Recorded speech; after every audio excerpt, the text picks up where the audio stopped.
suis Cédric Gémy. Avec Elisa, on est deux créateurs, fondateurs d'Active Design, donc gérants d'Active Design. Donc Active Design, c'est à la fois une école et un petit studio de création. L'école a une histoire déjà assez longue, parce qu'en fait le centre de formation existe depuis presque 15 ans maintenant. Et on l'a créé au début pour mettre le numérique un petit peu dans les outils créatifs. C'était pas à l'époque très courant dans certains métiers. Et nous, on s'est très vite orienté vers une spécificité qui est la spécificité logiciel libre, qui permet aux artistes, quel que soit le domaine dans lequel ils travaillent, de personnaliser leurs logiciels pour pouvoir les adapter exactement à leurs besoins. Je m'appelle Elisa et je m'occupe à Active Design des formations davantage liées à la créativité, à l'illustration. Je m'occupe également des formations concernant le web, l'intégration web.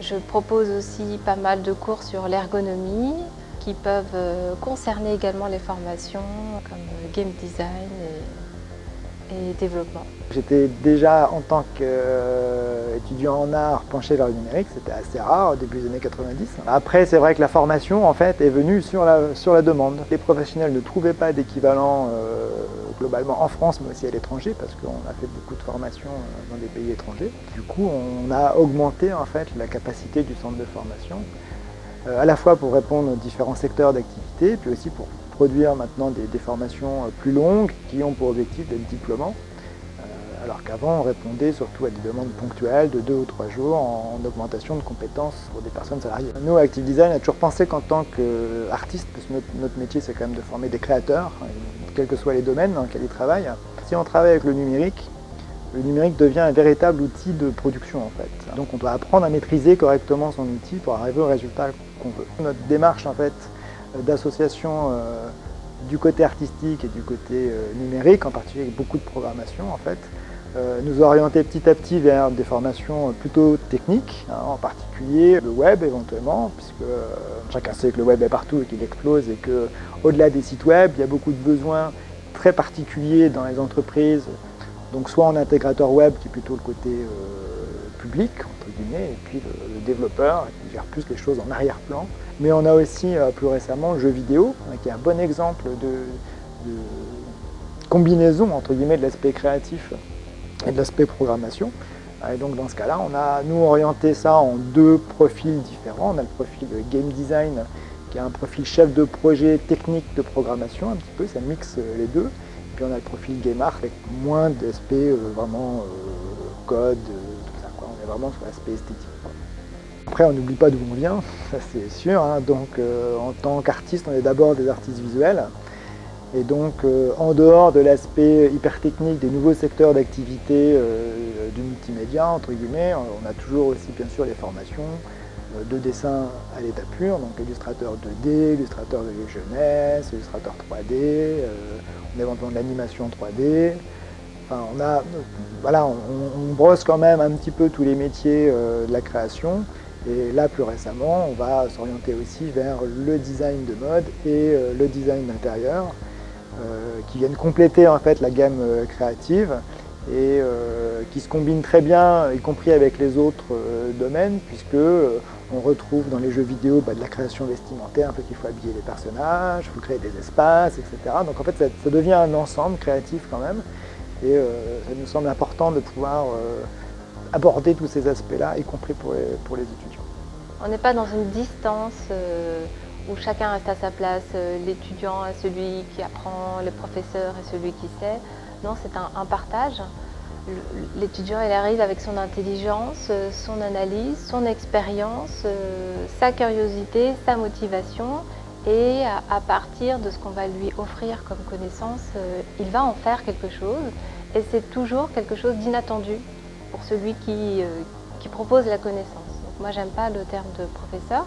Ici, on utilise le terme de tuteur parce que vraiment, on accompagne l'étudiant dans l'acquisition de ses connaissances et dans le renforcement, en fait, grâce à la motivation qu'il a, de ses connaissances et de ses compétences. On attire quand même des personnes assez originales qui n'ont pas peur d'une pédagogie qui est un petit peu différente.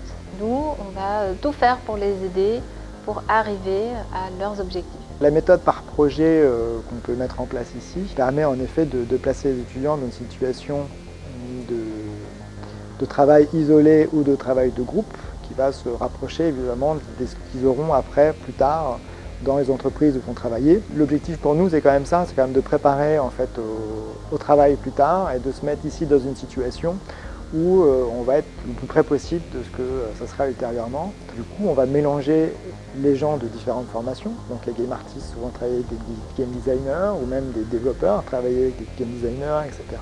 De manière à ce qu'on s'approche le plus possible de ce que peut être une production réelle avec des intervenants, avec des conseils qui peuvent venir de partout, avec l'objectif de réaliser un produit final en temps restreint et si possible de qualité. Les étudiants sont attirés pour faire des formations très précises parce qu'ils ont une idée finalement assez arrêtée du champ dans lequel ils aimeraient travailler. Ils ne se rendent pas compte qu'ils ont la possibilité en même temps d'acquérir des compétences qui vont leur servir pour faire 40 autres métiers. Et au fur et à mesure, ils vont le découvrir. Et ensuite, quand ils se retrouveront sur le marché du travail, ils se rendront compte qu'ils auront telle et telle compétence et que finalement leur profil est assez polyvalent pour pouvoir travailler sur d'autres champs auxquels ils avaient pensé.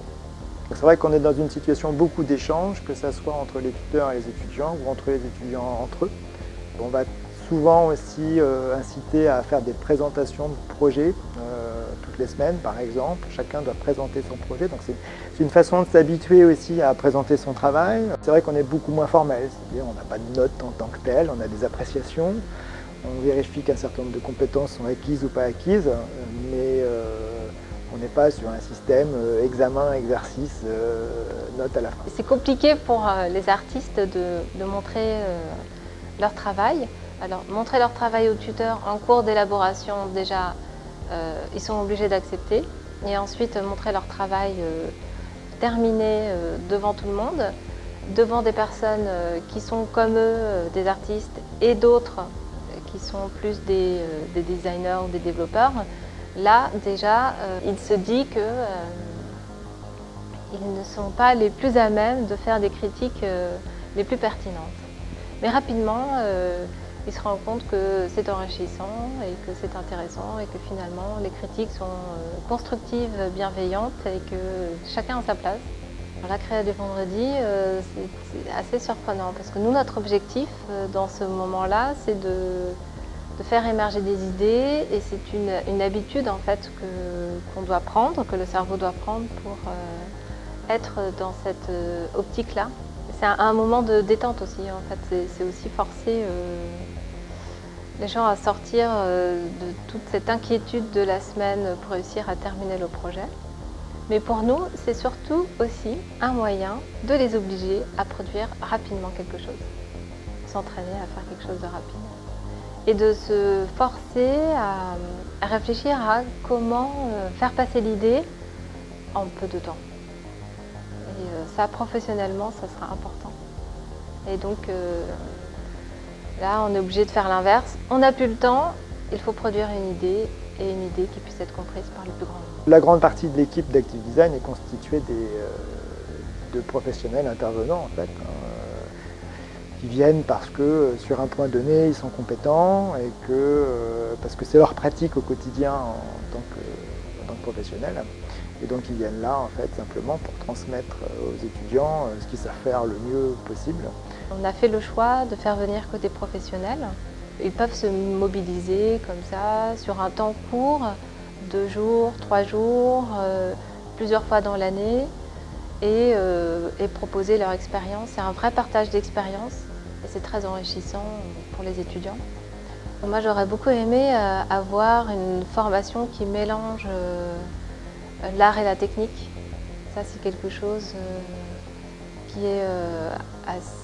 qui était rare et qui n'est pas assez fréquent encore aujourd'hui.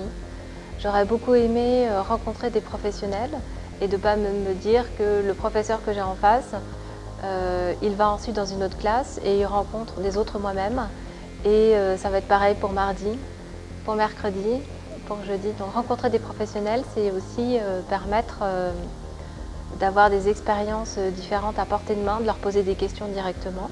Globalement, ce qui caractérise Active Design, c'est une forme de liberté. Une forme de liberté par rapport aux institutions, une forme de liberté par rapport au programme, une forme de liberté par rapport au type d'enseignement qu'on va donner, à la méthode pédagogique, type de liberté en interne ici dans l'organisation de l'espace, dans la façon dont on prend les gens, en fait, dont on note, dont on apprécie les différentes avancées. Donc je pense que c'est ça. Alors la liberté peut être des fois peut faire peur pour certaines personnes, mais en même temps c'est ce qui va permettre à chaque étudiant de trouver la voie qui lui est propre, sans être mis dans un moule, et donc éventuellement lui permettre de faire la différence après quand il va sortir d'ici. Nos étudiants, ils ont tous leur originalité. Et ils sont tous différents, ils ont tous un objectif. Et nous, ce qu'on veut, c'est qu'on soit un tremplin, juste pour leur permettre d'être exactement ce qu'ils veulent. Et j'aimerais qu'Active Design continue de proposer des formations pointues, quand même, sur des domaines assez précis. Et surtout qu'on continue à s'amuser, parce que je trouve que les modalités pédagogiques le permettent, les projets qui sont proposés par les étudiants le permettent. Je pense qu'Active Design, c'est un peu l'école dont j'aurais rêvé quand même, parce que moi, quand j'ai fait mes études d'art, il n'y avait que la fac d'art plastique et l'école des beaux-arts. Alors que là, maintenant, on peut dire que nous, n'importe qui a un niveau suffisant et qui est un peu motivé peut rentrer. Et s'orienter dans la direction qu'il veut, sans avoir une chape administrative qui le dirige. Donc je pense qu'en effet, je pense que si j'avais été jeune étudiant, c'est l'école qui m'aurait convenu. Ouais. À chaque fin de session, j'étais triste parce que la dernière année, elle ne revient plus. Et à chaque fois, je me dis, mince, est-ce que ça va être aussi bien à la rentrée d'après? Mais en fait, à chaque fois, on a des nouveaux étudiants avec des nouvelles idées et un public différent à chaque fois, parce qu'il rajeunit ou parce qu'il vient d'autres parcours, des parcours auxquels on n'avait pas pensé, des parcours de vie. Et à chaque fois, ce sont des nouveaux mélanges qui donnent une autre sauce et qui est toujours aussi passionnante et intéressante. Les métiers évoluent beaucoup. Et donc on n'imagine pas encore à l'heure actuelle tous les métiers qu'il y aura à l'avenir, et les métiers ne font que se multiplier. Donc c'est quand même un domaine où, entre guillemets, on manque de main d'œuvre. C'est pas pour rien qu'il y a toutes les incitations d'État à la numérisation dans les écoles primaires, mais y compris dans les maternelles, parce qu'on manque de main d'œuvre. Et donc le fait d'avoir une compétence numérique en plus de la compétence juste artistique, en fait, c'est quand même quelque chose qui est une plus-value essentielle.